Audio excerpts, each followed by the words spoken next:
Leyendas de la historia. 1000 años antes del nacimiento de Cristo, salieron del oriente para conquistar los 7 mares. Son genios de la construcción de barcos y su indómita flota no conoce rival. Son comerciantes con grandes cantidades de riquezas acumuladas y Cartago, su recientemente fundada capital, surge en el norte de África para convertirse en la ciudad más poderosa del Mediterráneo. Los fenicios son los amos de los mares. Entra entonces un peligroso rival en escena.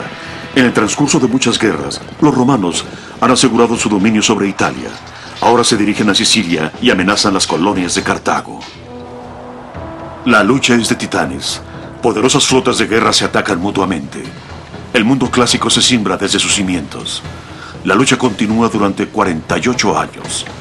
El trofeo, la dominación del mundo. Roma parece triunfar, pero Aníbal jura destruir Roma. El orgulloso cartaginés no puede soportar la ignominia de la derrota. Lleva su ejército aparentemente invencible a atacar el corazón del Imperio Romano. Ni los furiosos torrentes, ni las elevadas cimas de las montañas pueden interrumpir su marcha. Sus elefantes de batalla cruzan los Alpes y descienden sobre Italia como fieras bestias, obligando a las legiones a dar la vuelta y huir. Sucede lo inimaginable. Aníbal se para frente a las puertas de Roma. Aparentemente la ciudad está perdida, pero los romanos no se rinden. Dan batalla. O salen victoriosos, o su imperio caerá.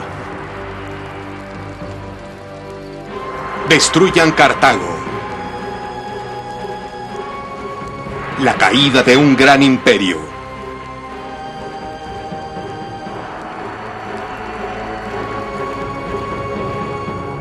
El odiado enemigo no muestra piedad.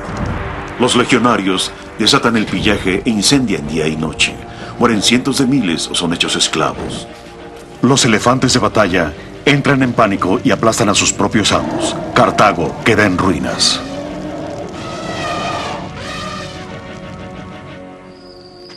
En el año 146 a.C., el historiador Polybius visitó las ruinas de una ciudad que había sufrido destrucción como ninguna otra.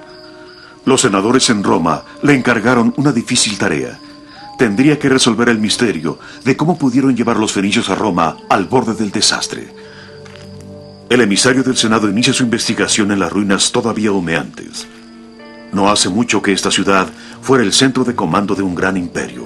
Aquí es donde se urdió el plan de destruir al Imperio Romano. Roma desea ahora el poder total. Polybius debe proporcionar a cónsules y generales la respuesta a su urgente pregunta. ¿Puede Cartago resurgir para provocar miedo y terror en los corazones de los romanos? En las catacumbas de la ciudad, el investigador descubre los sarcófagos de la nobleza fenicia. Esta gente era considerada arrogante e inaccesible.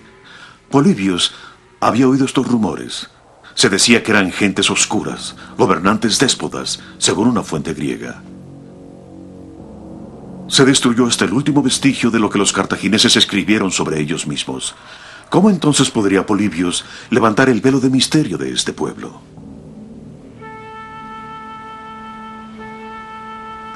El hogar de los fenicios está lejos, en la costa del Líbano, en la antigua tierra de Canaán, la fuente de la luz.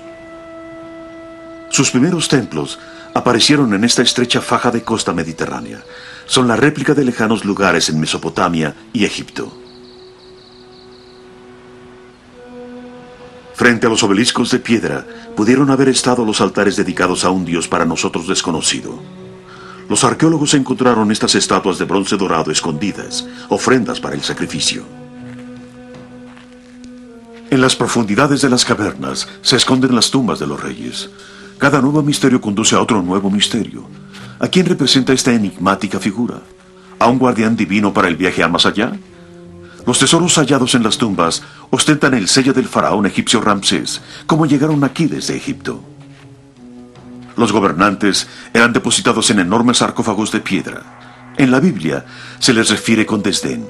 Los profetas del Antiguo Testamento acusan de inmoralidad y lujuria por la grandeza a sus vecinos fenicios. ¿Será así? ¿Refleja este relieve a una mujer en luto o a una mujer descarada bailando en la cámara mortuoria?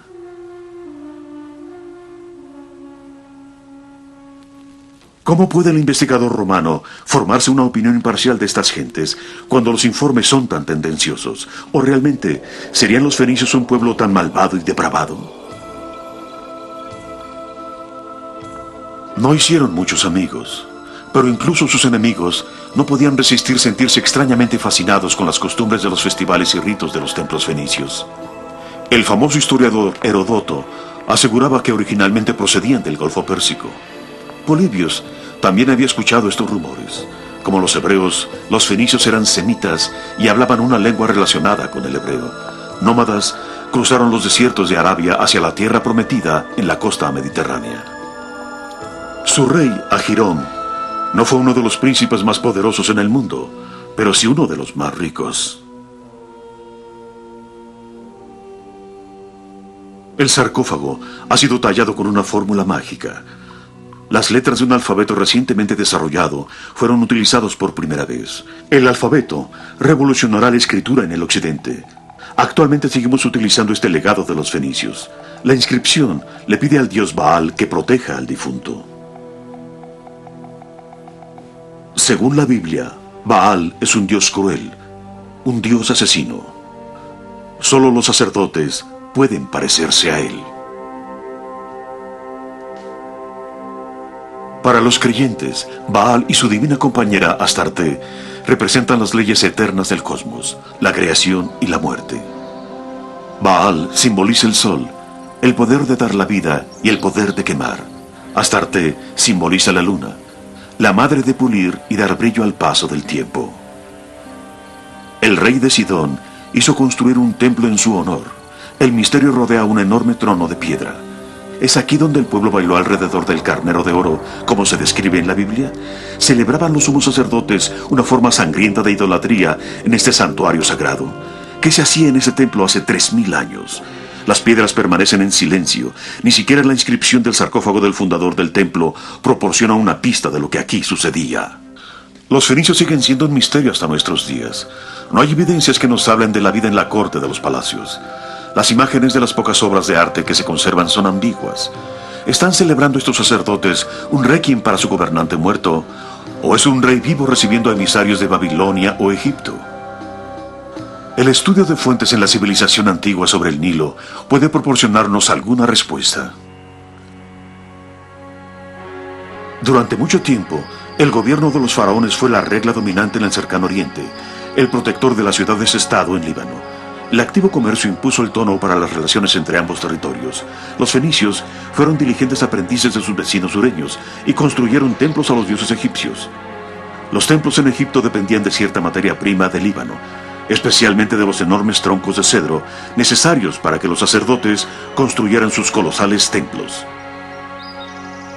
En las escrituras antiguas, los fenicios eran conocidos como Fenshu, es decir, carpintero.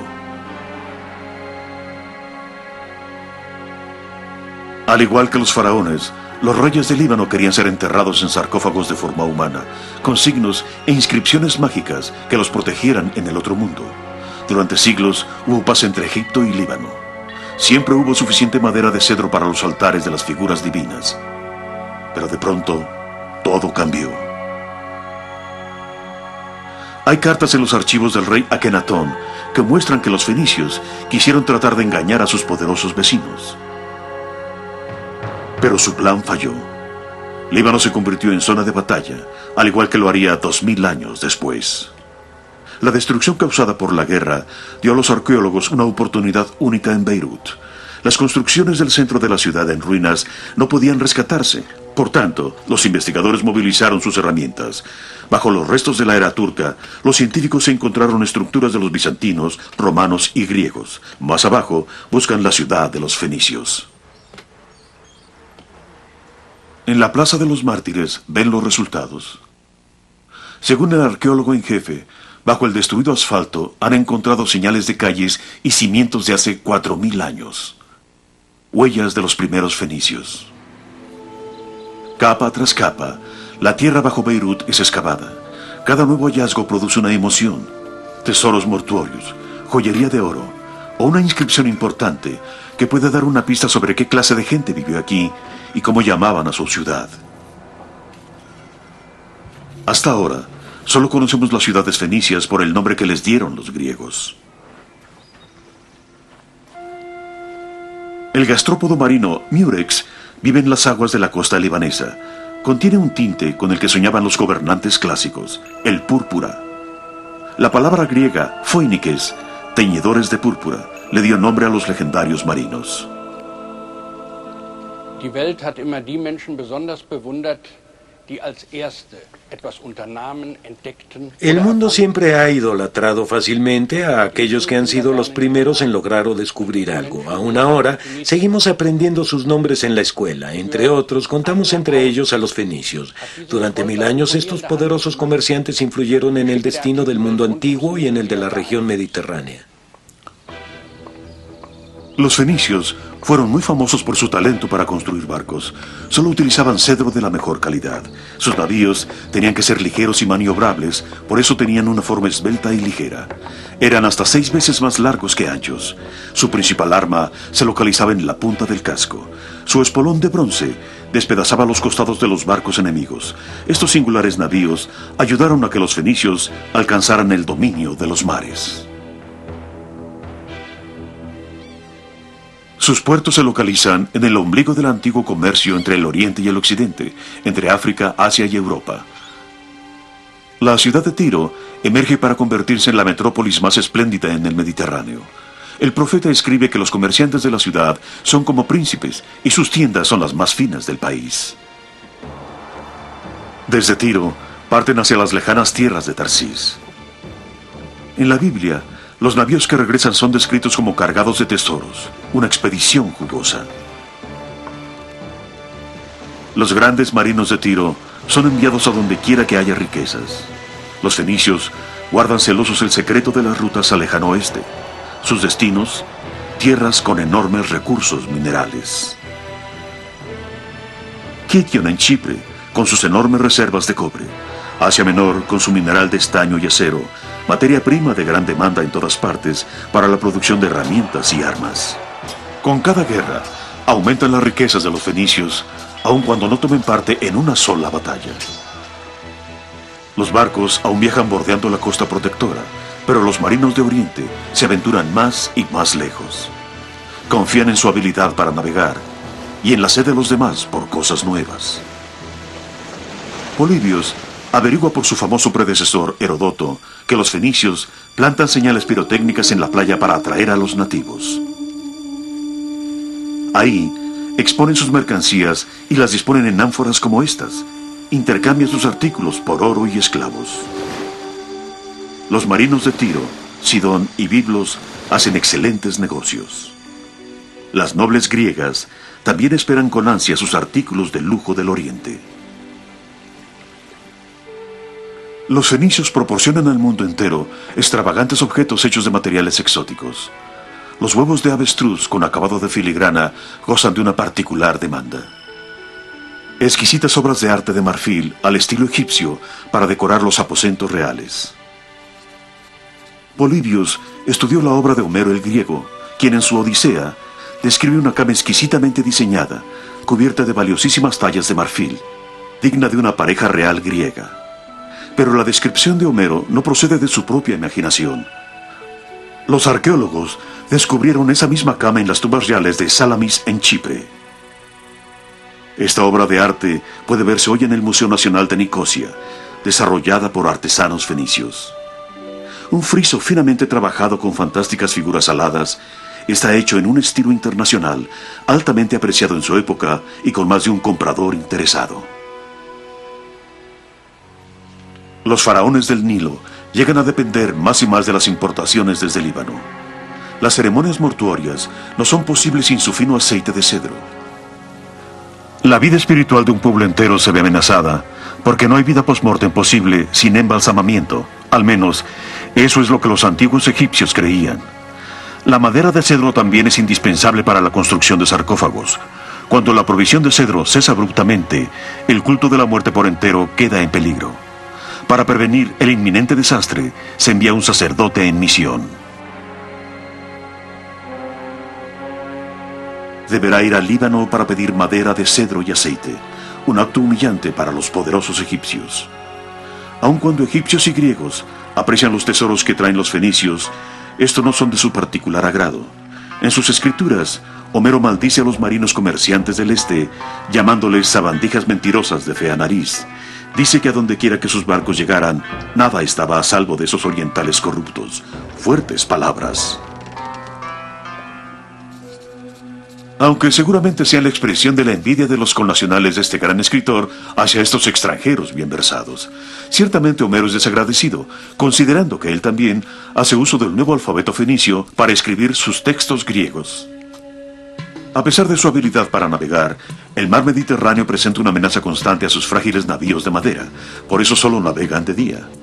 En la costa norafricana, en lo que hoy es Túnez, los fenicios fundaron su primer puesto, Útica, pero es su ciudad hermana la que alcanza la fama mundial, Cartago. No sabemos con exactitud cuándo se fundó Cartago. Según la leyenda, fue en el año 814 a.C. Se dice que la princesa Elisa de Tiro huyó a Noráfrica para escapar de su hermano asesino Pigmalión y allí fundó Cartago. La razón histórica de su fundación parece ser el ataque de los asirios a las ricas ciudades costeras de los fenicios en Líbano. Los fenicios no eran un pueblo guerrero. Preferían hacer tratos cooperativos y cuando las cosas se ponían feas, empacaban y se mudaban, en este caso hasta Cartago. Una regia fortaleza se levanta sobre la costa tunecina. Los arquitectos fenicios la fortificaron suficientemente como para servir su propósito durante 2000 años. Kerkouan era una antigua ciudad trazada. Actualmente, todavía puede descifrarse su extensión. Está protegida por una regia circunvalación de muros, una ciudad planeada al estilo griego. Inteligentemente, los fenicios adoptaban de los demás cualquier cosa que pensaran que podría ser útil para ellos. Su avanzada arquitectura puede admirarse también en la isla de Motie, Sicilia. El antiguo puerto todavía existe. Aquí, los barcos se encontraban a abrigo de las tormentas y descargaban en el muelle los aromáticos aceites e inciensos de Arabia, sedas y especies de la India, oro y marfil de África. El puerto fue parte del comercio internacional de mercancía exótica.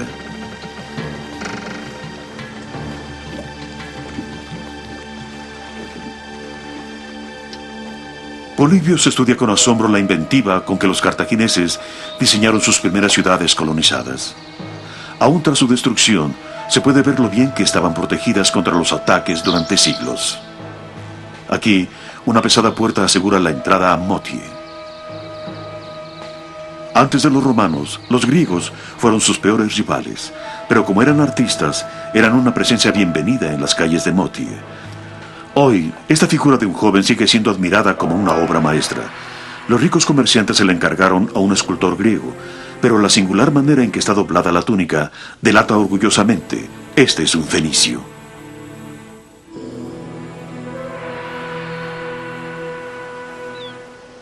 El puesto extranjero no se contentó con las riquezas procedentes de Oriente.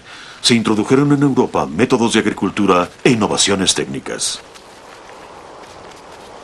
Las obras de sal en la costa de Sicilia también tienen su origen en esta época. A la fecha, la sal se extrae de aquí. Los largos viajes comerciales no hubieran sido posible sin este conservador para el pescado y la carne. Los marinos necesitaban la sal.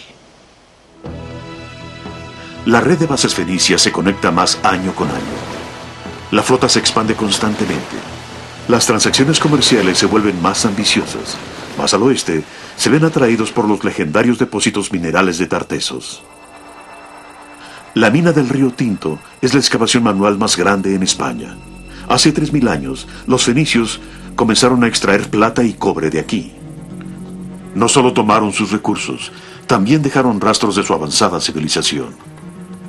Hoy pueden verse todavía en la isla de Ibiza. Escondida en un vasto bosque de pinos, encontramos una cueva apenas accesible. Aquí, los fenicios establecieron un santuario para su diosa Tanit. Hoy, aún podemos percibir la sensación de misterio de la divina aparición, mediante la penetración súbita de haces de luz a este inframundo al pasar el sol por el cenit. Solo nos queda adivinar qué clase de rituales eran conducidos en esta semioscura cueva. En los nichos de piedra y aras de sacrificio, los investigadores hallaron pequeñas estatuillas de dioses y objetos de culto. Infinidad de generaciones de creyentes peregrinaron aquí y continúan en los tiempos modernos. Mucho después de la destrucción de Cartago, la diosa fenicia continúa siendo adorada en Ibiza. Pero los ciudadanos romanos no entienden esta clase de divinidad con personalidad tan contradictoria. Para los cartagineses, Tanit era a la vez diosa madre y prostituta. Las vírgenes consagradas en Roma se hubieran ruborizado con la idea. Servían a sus dioses siendo castas. Sin embargo, los sacerdotes de Tanit alentaban la prostitución en el templo y se embolsaban los productos del amor. El legado fenicio en la isla no solo es evidente en esta remota cueva religiosa. Ibiza se considera como el cordón umbilical de la historia de Oriente. Aquí también las grandes salinas proporcionan evidencia de la antigua ciudad. En el Monte del Fuerte, los antiguos muros de los cimientos han sido cubiertos, pero la roca fue ahuecada para formar antiguas cámaras mortuorias. Ibiza se deriva de Aiboshem. Los cartagineses así llamaban a la isla cuando se establecieron aquí. Significa isla del dios Best, y se usaba tanto para nombrar a Ibiza como Formentera. ¿Por qué nombrarla por el dios Best? Porque no había animales ponzoñosos en Ibiza. No había arañas, serpientes ni escorpiones. Esto hizo que los fenicios creyeran que estaba protegida por el dios Bes.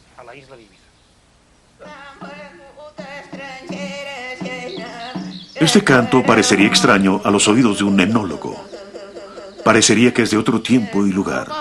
Se dice que es el canto fenicio.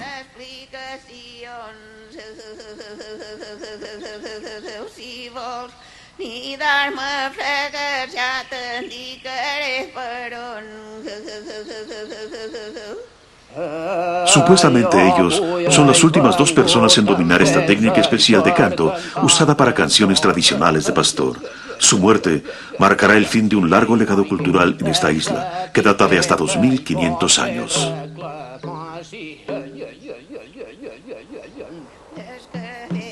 Las joyas nupciales de esta campesina también han pasado desde generaciones.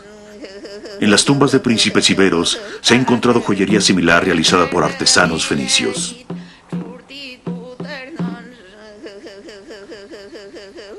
La evidencia se hace más intensa ante la excavación de un viejo prensador de aceite. Los olivos silvestres de la isla mejoraron con las técnicas fenicias de injertos. Los fenicios también llevaron a España las lámparas de aceite y los burros domesticados. Hoy todavía se usan molinos de ruedas para prensar el aceite, tan precioso como en tiempos de antaño. La técnica de molienda de entonces sigue utilizándose actualmente. Entre las ruinas se encontró este gran bloque de piedra, un contrapeso. Hoy los molinos funcionan bajo los mismos principios que hace miles de años. El uso de máquinas acelerarán el proceso de prensado, pero la calidad del aceite no podría mejorarse.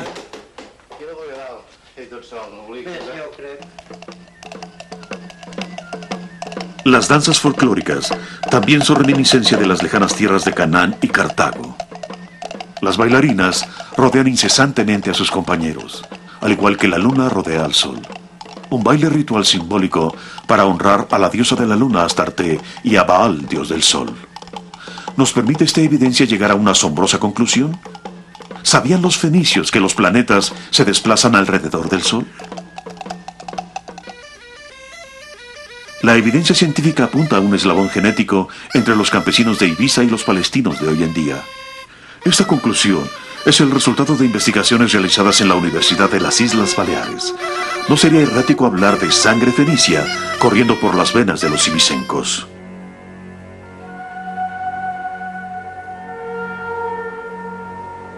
La leyenda incluso sitúa el lugar del nacimiento de Aníbal justo aquí, en este plantío de la costa de Ibiza. El Vedra actúa como lugar clave de navegación para los navíos fenicios por toda la costa ibérica. Más al oeste, sus viajes los llevaban a destinos secretos. Nadie debía saber de dónde procedían las riquezas de los fenicios. Del otro lado del estrecho entre España y Marruecos se encuentra el océano. En el año 480 a.C., Cartago bloquea el paso a todo barco enemigo. es el punto de partida de la peligrosa ruta a Bretaña, el yacimiento del estaño y a las fabulosas islas en pleno océano. Los fenicios llamaban al actual estrecho de Gibraltar Pilares de Melkart. En ambos lados del estrecho se encontraban los templos del dios de la ciudad de Tiro, una espina en el costado de todos los rivales.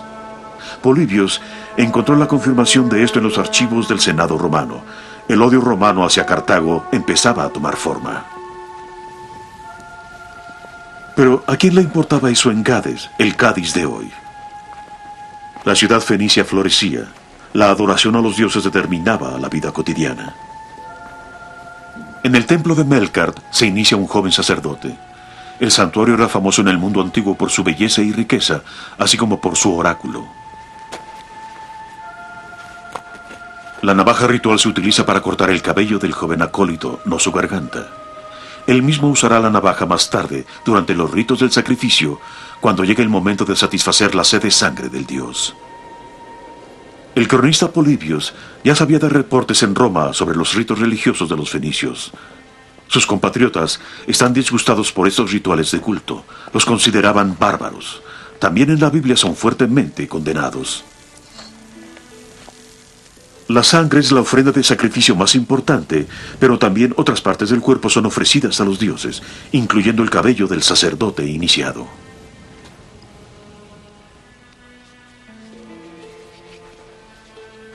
En los templos de las diosas Astarte y Tanit, las sacerdotisas practican la santa prostitución. Heródoto escribe que en Babilonia y en Chipre, todas las mujeres deben pasar por este ritual por lo menos una vez en su vida. Esperan en el santuario de las diosas hasta que un extranjero llega a contratar sus servicios, dejando para ello un pago apropiado en las arcas del templo.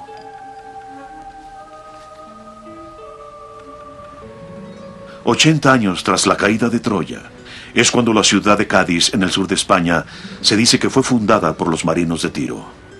Está bien protegida en una isla en el rincón más remoto del planeta. Así la describen los historiadores romanos. Una sagaz estrategia de asentamiento, porque esto significa que los fenicios controlan ambas puntas del Mediterráneo. Cádiz se convierte en la base de operaciones para las expediciones más y más aventuradas. 2000 años después, los marinos portugueses abordan sus carabelas en Lisboa. En 1497, el capitán Vasco da Gama decide que es hora de descubrir una ruta marítima hacia la India. Da Gama ha estudiado con detalle un texto en papiro de Heródoto, quien escribe que los fenicios navegaron alrededor de África en el siglo VII a.C. Los portugueses quieren repetir la hazaña.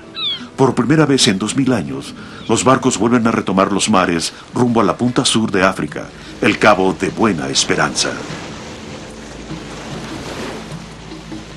En su ruta a la costa de Marruecos, los portugueses establecen bases altamente fortificadas. Mogador es una de ellas.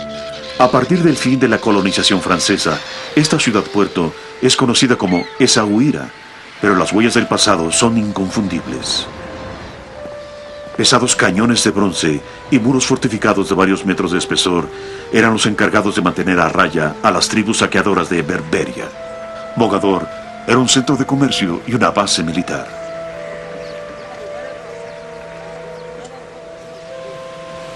Los fenicios preferían las defensas naturales de una isla. Establecieron su asentamiento con vistas a la costa. Estaban en Mogador por una razón en particular, la pesca. Perseguían los enormes cardúmenes de atún que migraban regularmente del Mediterráneo al Atlántico. En Andalucía, los pescadores salen una vez al año en busca del precioso atún. Pescan igual que hacían los fenicios. Los peces son atraídos hacia un gran cuadro de redes y luego son rodeados. Los barcos se acercan más y más entre sí. No hay escape para el atún.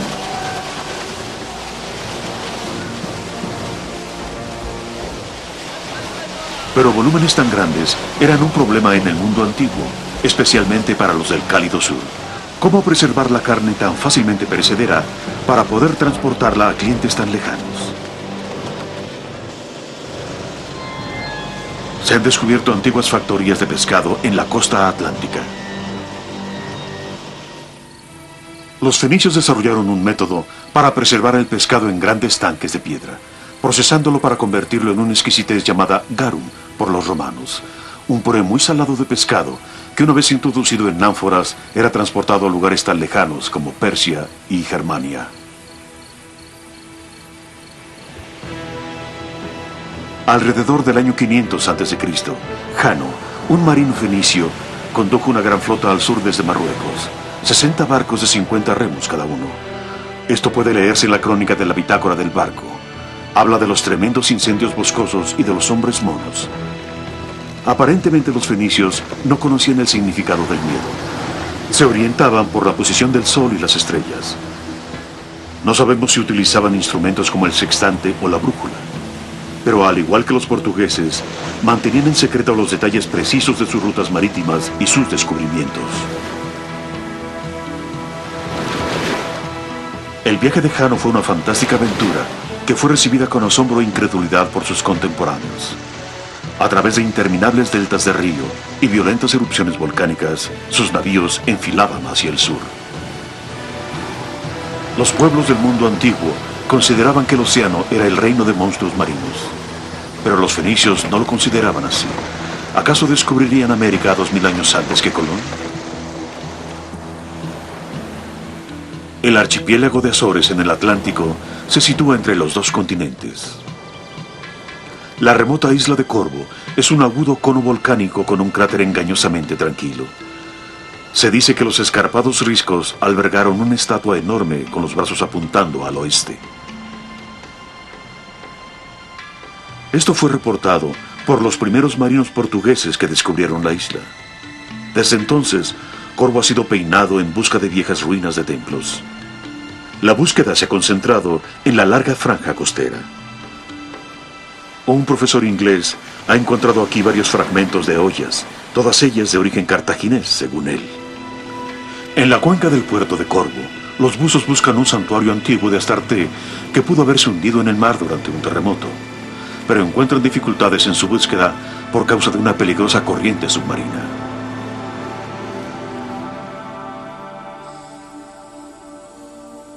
Sin embargo, en las aguas de la costa de la isla de Terceira, los arqueólogos marinos portugueses hicieron un espectacular descubrimiento.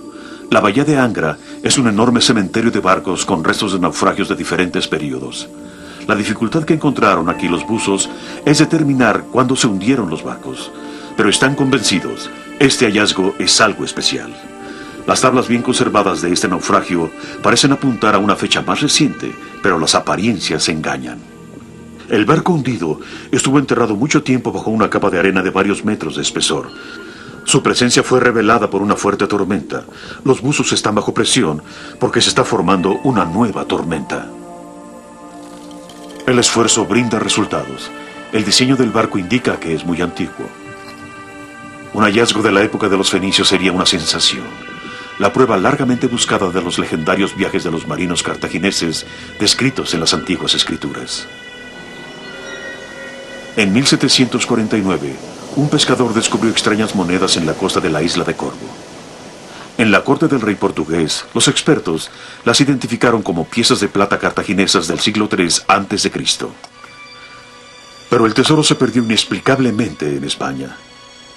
¿Sería destruida intencionalmente esta evidencia para asegurarse de que la conquista de América por España no fuera puesta en duda?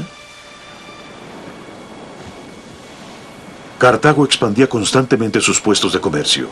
En el Atlántico, se extendió desde el oeste de África hasta las Islas Británicas.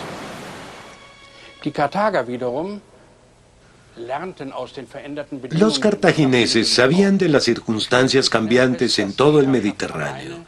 Pronto se dieron cuenta de que el dominio de los mares, aún apoyado por numerosas bases comerciales, no era suficiente. Se necesitaban colonias. Tenían que estar presentes a nivel militar y poder mostrar su fuerza. No querían ser tenderos de ciudad. Esta fue una decisión fatídica.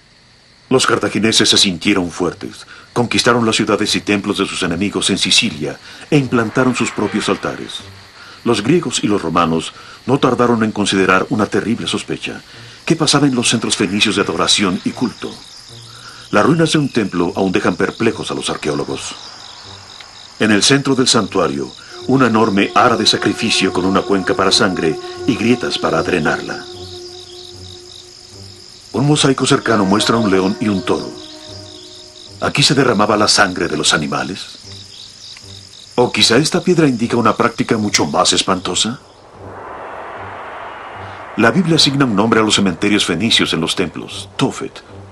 En Cartago hay miles de sarcófagos de piedra muy estrechos que contienen los huesos de niños.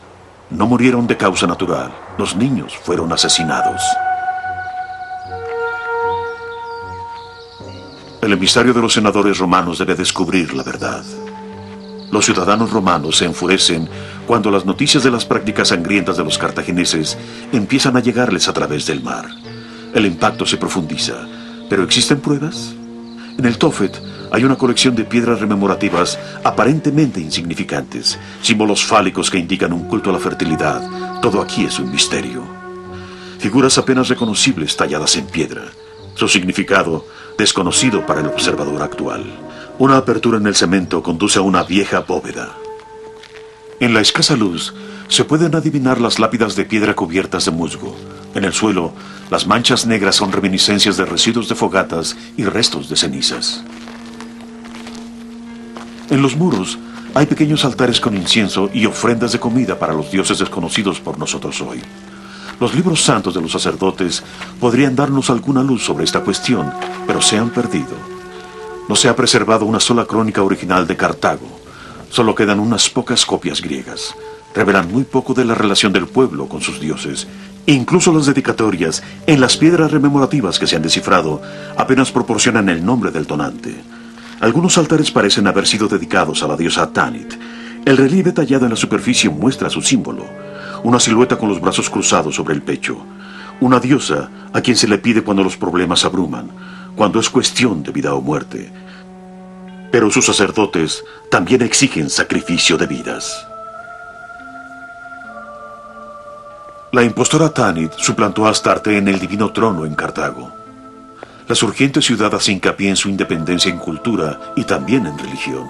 Como su predecesora, Tanit aparece seductoramente vestida. ¿Cuál es el significado de la presencia de Tanit en este lugar maldito? Otra estela en Tophet proporciona información más precisa. Un hombre. Su típico tocado le identifica como sacerdote y carga a un niño. Parecería ser una escena inocente si no supiéramos que así es como los sacerdotes presentan los sacrificios a la divinidad. Para los investigadores, esta es una clara prueba de que aquí se sacrificaba a los niños. Esto hace más creíble la evidencia para Polibios. El cruel ritual denunciado en la Biblia continuaba practicándose en Cartago. Una estatua del dios recibe el sacrificio del niño. La Biblia también le da un nombre: Moloch.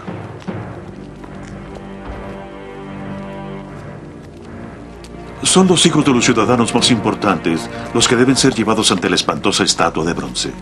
Pero las familias nobles intentan evitar ese imponente decreto. Compran niños en secreto con el único propósito de sacrificarlos cuando llegue el momento. Pero este engaño se descubre y el temor supersticioso se extiende cuando un ejército enemigo sitia la ciudad. Los cartagineses creen haber insultado a los dioses y por lo tanto haberse quedado sin protección ante el ataque del enemigo. Para remediarlo, seleccionan a 200 niños de las familias más nobles de la ciudad y los sacrifican en público. Otros más, que creen ser los elegidos, se autoinmolan, y el total no es menor a 300. Todo esto está escrito. Los sacrificios humanos han sido comprobados a lo largo de la historia, y aún en el mundo clásico, fueron practicados una y otra vez en situaciones extremas. El pueblo brinda regalos a los dioses y espera favores sobrenaturales a cambio. El precio más alto que puede pagar una persona es la vida de sus propios hijos. La figura de Moloch está dotada de un mecanismo movible invisible a los que lo observan. Cuando el sumo sacerdote estira una cuerda oculta, se abren los brazos y el niño ya muerto cae en las llamas. Según un testigo, el rugido de las flautas y tambores sirve para apagar los gritos de los dolientes. Se consideraba una deshonra que las madres de los niños sacrificados rompieran en llanto. También se reporta que en Cerdeña, los fenicios no solo quemaban a sus prisioneras más bellas, sino que también se deshacían así de los viejos. Incluso Moisés fue advertido por el Dios hebreo sobre los ritos de los fenicios. Diles a los hijos de Israel que cualquiera que ofrende a sus hijos a Moloch morirá inmediatamente.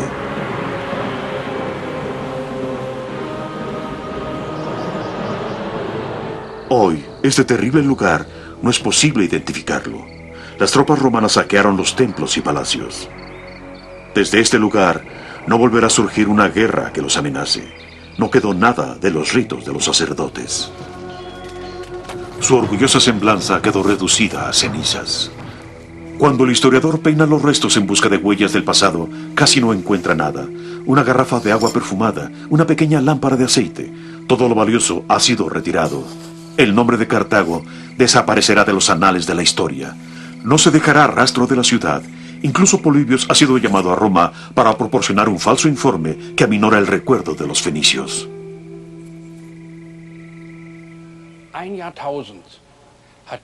Estos poderosos comerciantes influyeron durante 1000 años en el destino del mundo clásico en todo el Mediterráneo. Para Roma representaban un oponente peligroso que debía ser eliminado. Aun considerándolo hoy, pareciera que los romanos no tenían otra alternativa. Los terrenos siguen cubiertos de proyectiles de piedra lanzados contra los muros por enormes catapultas.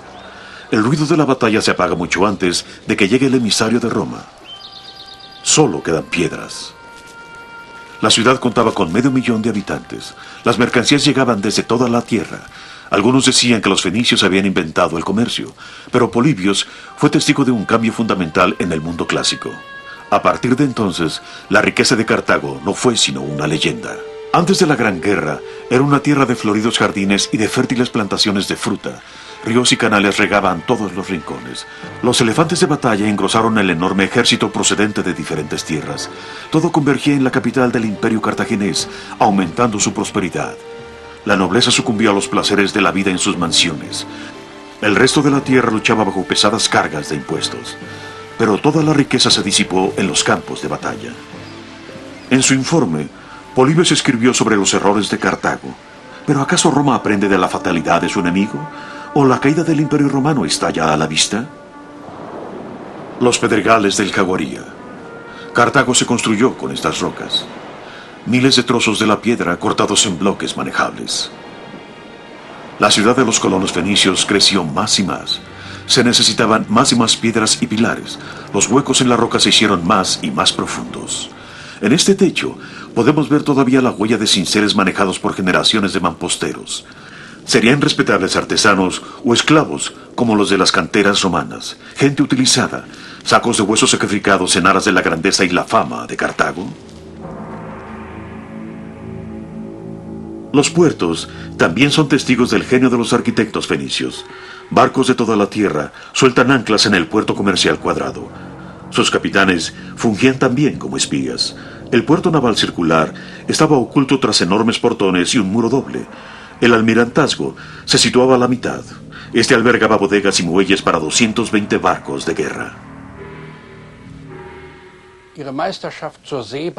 La supremacía de los cartagineses sobre los mares les proporcionó una movilidad estratégica sin igual sobre sus rivales. Al principio nadie se atrevía a entrar en conflicto militar con Cartago fuera de su territorio. No hubieran tenido mucha suerte de haberlo intentado. Los cartagineses, con su inmensa riqueza acumulada a través del comercio, podían financiar un gran ejército de mercenarios, además de su propia flota. Ahora, sus ojos se posaban en capturar la canasta de pan de Sicilia. Sin duda la armada fenicia es la más fuerte del Mediterráneo, pero sus eternos rivales, los romanos, están formando su propio ejército y flota de barcos de guerra. Cartago envía su flota completa a la costa de Sicilia, pero esta vez los momios de la guerra no le sonríen. Las tropas romanas sitian las colonias fenicias. El poderoso tirano de Siracusa se ha pasado al lado enemigo. Parece que Sicilia se perderá.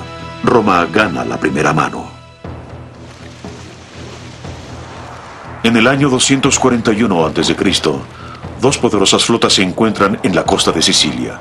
120 barcos con unos 30.000 hombres recorren la costa. La tensión es insoportable. Tras años de práctica, es el momento de que la tripulación muestre lo que puede hacer. Un falso movimiento del timón puede significar la derrota. Como siempre, los fenicios Tratan de maniobrar entre los barcos enemigos y los embisten por detrás, pero los romanos han desarrollado nuevos puentes de acceso y convierten el mar en un campo de batalla para sus tropas de tierra. Roma triunfa. Cartago se ve obligado a abandonar Sicilia y pierde toda su flota. 33 años después, cuando Aníbal declara otra vez la guerra, los romanos no lo toman en serio. Intenta utilizar una tropa especial de 37 elefantes indios de guerra para asegurar la victoria.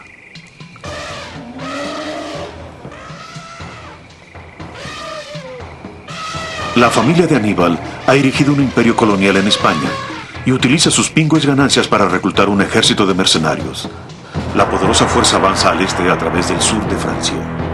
El ascenso por la montaña cobra infinidad de víctimas, pero Aníbal presiona incansable. Los romanos se sienten a salvo tras su muralla natural de los Alpes, pero el brillante comandante logra lo imposible. Se impone a las tropas romanas en el norte de Italia y marcha hacia Roma. En el año 217 a.C., un Polibio impactado describe la derrota de las legiones en el lago Perugia. La mayoría cayó al agua, dejando visibles solamente sus cabezas. Cuando los jinetes aparecieron, fue claro que serían derrotados. Clamaron misericordia y finalmente encontraron la muerte a manos del enemigo. Roma se repliega tras sus fortificaciones. Se expanden rumores alarmantes.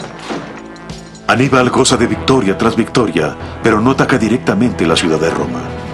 Tras 10 años, se pierde la batalla. Cartago se rehúsa a proporcionar provisiones frescas a Aníbal. Aníbal huye al exilio y se suicida. Cartago sobrevive, pero no tiene momento de descanso. En el horizonte aparece una nueva amenaza. Las tierras vírgenes de África nunca fueron de mucho interés para los fenicios. Solo los nómadas sobreviven ahí. Cartago siempre había mirado despectivamente a esos bárbaros. Ahora se ven forzados a pagar por su arrogancia. Los guerreros a caballo de Masinisas, el rey africano, arrasan todo, desde el desierto a las montañas circundantes. Invaden la ciudad para prepararles el camino a las legiones romanas. Cartago no puede defenderse ante el odio de los pueblos oprimidos del desierto. Cartago deja que los otros luchen. La riqueza del imperio es protegida de los ciudadanos normales, del servicio militar. Sus ejércitos se componían de mercenarios, pero cuando los cofres se vacían, los soldados extranjeros se convierten en fieros enemigos. Los mercenarios se rebelaron y esto debilitó más la ciudad. Cartago tuvo que luchar 3 guerras contra Roma que duraron más de 48 años. Perdió su flota en la primera guerra, sus colonias europeas en la segunda y dejó de existir como resultado de la tercera. ¿Cómo es que Roma resultó victoriosa? Cartago deliberaba, Cartago perseguía sus propios intereses y a veces adoptó juegos muy peligrosos. Roma, por otra parte, en su simpleza, persistió en su política de consolidar su poder.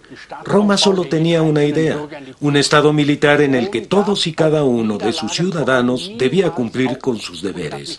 Aun cuando se vieran amenazados con la derrota, Roma jamás se rindió. Si Roma negociaba, solo lo hacía como triunfadora. Cartago quería las ganancias del comercio de la época. Roma quería un poder único en un imperio en constante crecimiento. Para Roma, el triunfo señaló el comienzo de una nueva era. Los líderes militares ganaron más influencia. El poder de las asambleas públicas era constantemente restringido. Y pronto, un emperador dios tomó su lugar en la cima de un imperio romano crecientemente poderoso. Polibios entregará un reporte verídico. Roma disfrutó de una victoria total. Para Cartago, la derrota fue absoluta. Las bodegas, antes inextinguibles, cayeron en ruinas. Tras la derrota, esta región estaba meramente al borde de otro imperio, y sus riquezas llenaron las arcas de Roma, el nuevo ombligo del universo. Las cómodas vidas en las mansiones de los nobles fueron cosa del pasado. Las sacerdotisas ya no poblaban los templos de Tanit. En lugar de esto, llenaban los burdeles de la ciudad puerto de Ostia. Los romanos prácticamente regalaban el contenido de las bibliotecas y archivos de Cartago a los bárbaros. El cronista ve caer muchas cabezas, incluyendo las de los antiguos dioses del este. El panteón romano de los dioses todavía no los ha reemplazado, pero se extinguen rápidamente de la memoria del pueblo. Tanit también cae en el olvido.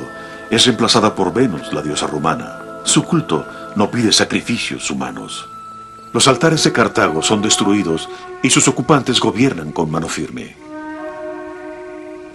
Los territorios cartagineses pasan a ser la provincia romana de África. Años después, Roma levantará la prohibición y establecerá nuevas ciudades en las ruinas. Muchos de los inteligentes sistemas de riego caen en ruinas. Lo que fuera tierra fértil se seca. Los mercenarios sobrevivientes han regresado a sus lejanos hogares. Caravanas de comercio, antes ricamente cargadas con mercancías exóticas, son ya cosa del pasado. Casi no quedan asentamientos fenicios poblados. La gente que el enemigo no mató se ha ido de ahí. Los nómadas no quieren ocupar las moradas desiertas, y los más supersticiosos les temen a las estructuras que, a decir de la gente, han sido malditas. El desierto avanza más y más. No queda nadie que obstaculice su paso. Las dunas cambiantes se tragan a una gran civilización. A partir de este punto, Roma sigue creciendo y escribe su propia historia. Sus ciudadanos tienen que pagar un alto precio por esto. 50.000 mueren en la batalla de Cananea. Cartago trata de engañar al destino con la sangre de sus niños, pero la ciudad es arrasada por sus dioses y condenada a la derrota. En el año 146 a.C. concluye la historia de los fenicios.